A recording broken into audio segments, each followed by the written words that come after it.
only comes to steal, kill, and destroy. I come to give life. That's awesome. So let's go ahead and pull out those Bibles and look in John 10:10. Quickly, what? Is it found in the Old Testament or the New Testament? Not quite old, but New Testament. And what does it come after? It comes Matthew, Mark, Luke, John, that fourth book in the New Testament. Let's see if we can find it. As soon as you found that verse, stand up real quick. We should be quick tonight. Madeline has it. Woo! The other Madeline has it. You have it back there? As soon as you found it, stand up. Stand up. Woo! We have about 4, 5 on this side, 6, 7. Over here we're down to 1, 2, 3, 4, 5, 6, 7. 7 and 7 is a tie. 8 on this side, 9 on this side, 10 on this side. Ooh, we have up to 7, 8, 9. Did you find it? I did. Just stand right up. Woo! It's getting close. There's only a couple sitting down on the right side, the left. They almost found it. See if you can find somebody and help them out. If you found it, stand up. Oh my God, where's our side? Last night we were sitting here and we're like, before you were like, oh, sorry. My bad. Oh.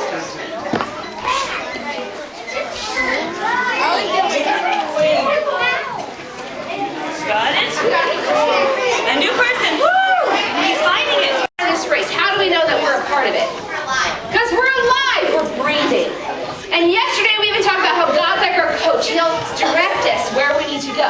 So, I need a few people say who can follow directions. I need a few. Give us, flex us some muscles. You're pretty awesome. You're pretty powerful.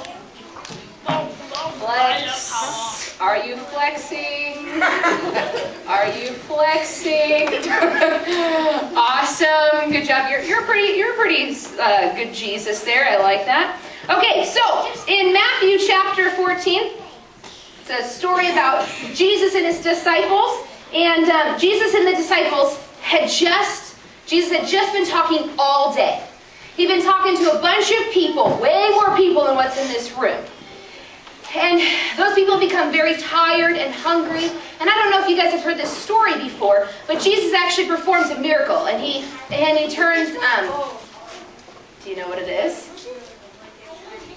The fish into a lot of fish and the bread into a lot of bread. And he feeds all the people, right? And so he's speaking and he's starting to get tired. And the disciples are all getting tired. Really tired, really exhausted. So it's about time for them to leave. And so Jesus directs the disciples to go ahead and to get on the boat to go across the sea.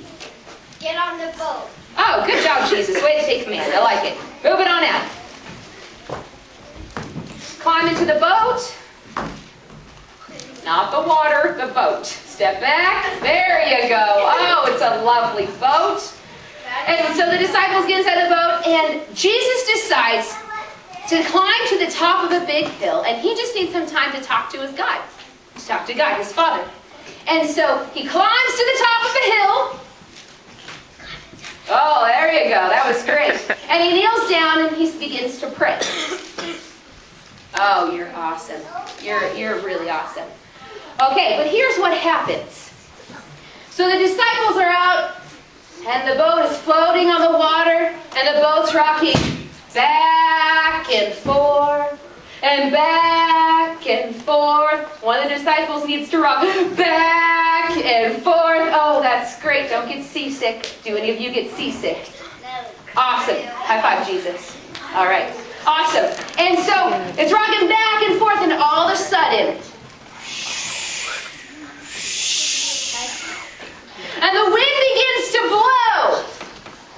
And then all of a sudden, the rain begins to fall. And the storm clouds are moving in. And there's some lightning. And there's some thunder. And the sea, the waves begin to go up and down and get bigger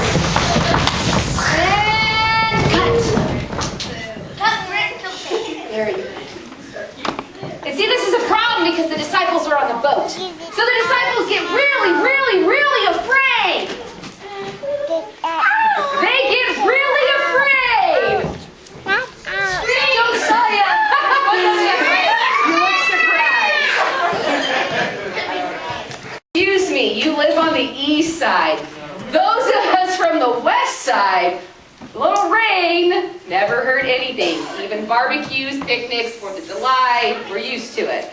Okay, I get it. So it's something to be afraid of, okay? But you know what the problem is? When the waves are going and the boat is rocking, there's a real chance of the boat flipping over, okay? Really scary situation. Here's the other thing.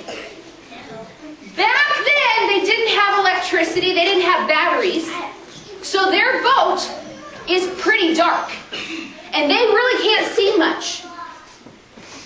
And so the disciples are so afraid that they begin to start praying. Well, imagine this. They're on the sea. It's very dark outside. The wind's blowing. The rain's coming down. It's very, very scary. And all of a sudden, they start seeing a figure walking towards them. Now, here's the problem. If they're on water, how could somebody be walking towards them? I mean, this is crazy, right? I mean, you don't normally go over to the lake and all of a sudden you see someone walking across the water. You may see someone floating in a boat or something, but actually walking across the water. And so the disciples got really, really afraid. They thought it was a ghost or a monster or something crazy. And then there was our friend. There was one disciple in particular. And his name, do you guys see it in there? Oh, verse 28. This is Peter. So, right here, come on, stand up. What's your name? Jackson. Jackson. Guess what, Jackson? Can you be Peter today? All right. Well, Peter, come on up here. I want you to go stand on the boat with all the other disciples. And Peter saw Jesus walking towards him. And so Jesus is stepping on the water. And gently, he pulls him up. And he helps get him to the boat.